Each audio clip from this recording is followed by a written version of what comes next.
Alright, welcome to Guild Wars 2. This time I'm trying Fraps instead of the AMD Gaming Evolved. For some reason, when I speak into my microphone using the AMD Gaming Evolved recording client, my voice comes in with a ton of static and I have no idea how to change it. Fraps actually comes in a bit more clear, so we're going to try out Fraps. So, welcome to the in-game menu. This is my character. He is an human elementalist, level 18. His name is Dreadier, as you can see in this handy bottom left corner. I'm on the server Sorrow's Furnace. It's kind of a cool name. It's the closest American server to Washington. This is actually my login username, also known as my display name for Guild Wars 2. When you create your account, you bind your account to a username like this, and then they append a random 4-digit number to the end of it. This is so that other people can have the username The Coyote as well, and then when you're in game, if I create a character named Dreadier and I create another character named Bob, and I friend somebody when I'm playing as Dreadier, and then I go log in as Bob, that player will see that I'm logged in still because they added my account name The Coyote instead of Dreadier or Bob. So that's pretty cool. If we go to an open slot here, we can actually check out what the characters look like, which that's pretty cool. You've got a Char human, a Norn, which is like a giant human, the Azura, which are like aliens. They're like furless Stitch, and you've got the Sylvari, which are tree people. The Char look pretty crazy. They're like Minotaur cat people. They're really something else. Some of them actually look really cool though. They're really big in game too. It's fun to see them running around in game. The character selection is pretty cool. The classes, this guy looks really flamboyant and frou-frou-y. We can change that. These are just random presets they have for the characters. Really cool classes. They're not your norm classes either. Nathan's a Guardian currently, and yeah, he can be really tanky, but he can switch out his gear and weapons when he's outside of combat, and suddenly he's a big DPS hitter. The same thing goes for when I'm playing my Elementalist. I can be a big DPS hitter, or I can be a crowd controller the next battle, or I can be a healer. Pretty much on the fly. It's pretty cool. So let's try entering the game here and see what happens. This very initial login screen is the longest loading one. It usually takes less than a minute though. Queensdale is where we're coming into. It's the starter area for humans. As you can see, I've completed everything inside of the area along with Nathan, and that took us about, I'd say, 10 hours with goofing around. But I'm about to try out some crafting, maybe some tailor stuff. Maybe I can make some clothes for myself. Alright, this game is running unbelievably slow because I'm running it on max graphics and with Fraps, and Fraps is not optimized. But whatever. Hopefully you can actually get some nice color out of it or something. View the graphics. This is actually a very desolate location for me to be showing you how pretty the game is. But, yeah, they got a cool fog effect. The water looks absolutely fantastic in this game, especially when you get up close. You can see that it has all the ripples and everything in it that you would want. Alright, cool thing about Elementalist is that you can change your attunement between any 4 of the elements on the fly, even during battle. And depending on the weapons you're using, I'm currently wielding a scepter in one hand and a dagger in the other. And that actually changes my whole spell set. If I go into my inventory and equip my two-handed Staff of Air, I suddenly have a completely different set of spells for every single attunement. So there's a ton of different ways to play your character, which is pretty cool. I'm gonna attack this dude. I'm gonna throw a meteor shower on him real quick. Throw down a little lava pit for him. Poor bro. Fire at him. I've got a fire dodge, so when they try to come run at me, they get hit by the fire. I've got a water geyser that heals anybody that's inside of it. I can make a larger AoE that does a much larger healing rain spell. Refreshing. But what's cool is, if I equip my scepter and my dagger, I've got a whole new set of healing spells. I've got a water trident that damages and heals people inside of the area. I've got like a cleansing wave, and that's kind of a really nice quick AoE for healing people. A frost healing aura.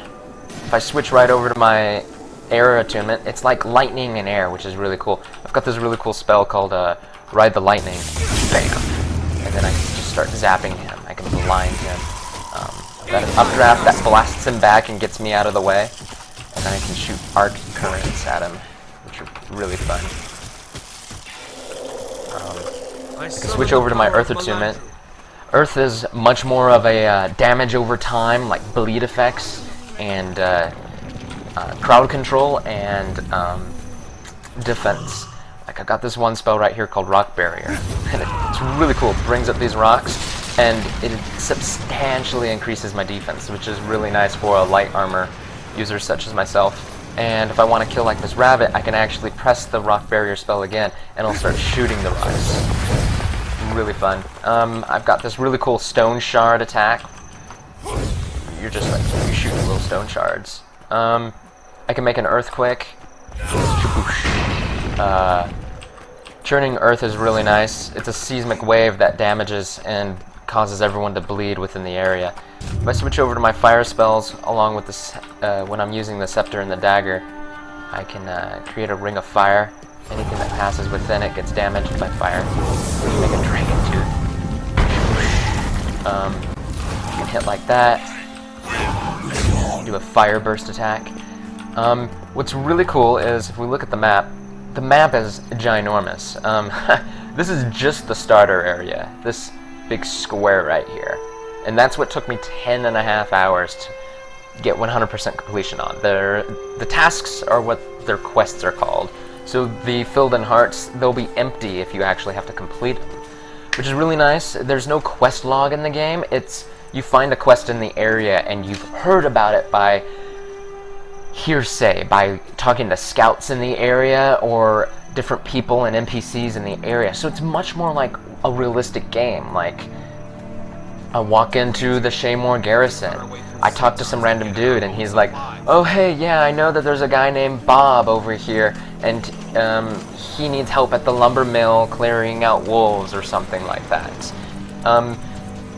Yeah, so this is Divinity's Reach. This is the capital of the entire world. It's massive. It takes me about 15 minutes to run from Dwayna Waypoint to the Salma Waypoint.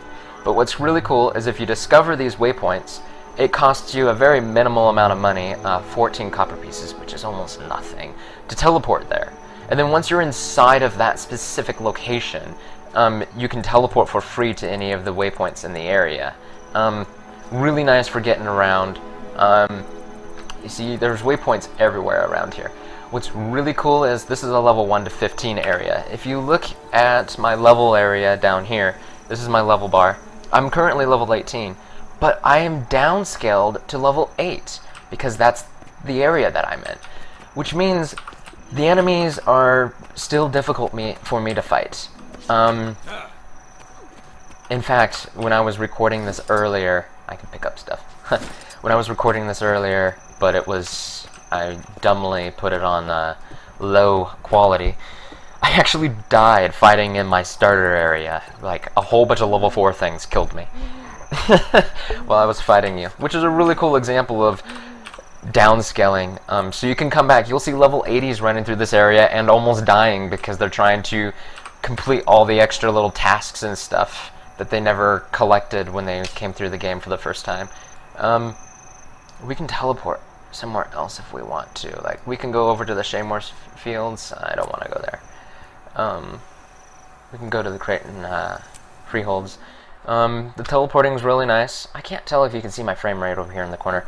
Usually this plays at a straight up 60 FPS, but the game looks really pretty. I wish it was daytime instead of recording this at night, but beggars can't be choosy, I guess. So yeah, this game is really fun. What's really cool is it has dodging implemented in the game, and you've got an energy bar right here. It shows you how much you're allowed to actually dodge, and it refills quite quickly, actually.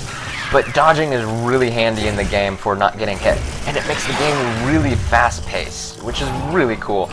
Low on endurance. Bam.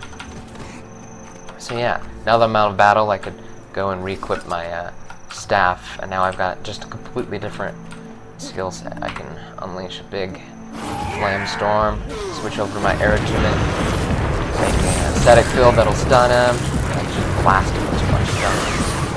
Switch over to my earth attunement, cause an eruption on him. I don't have enough energy. Cool wall you can make so you can get through. Bam. Yeah, it's really fun. It's got a good fast-paced feeling to it. Nathan's already started on the crafting. I haven't looked into crafting at all, but he says it's really in-depth, which is, I enjoy that in a game.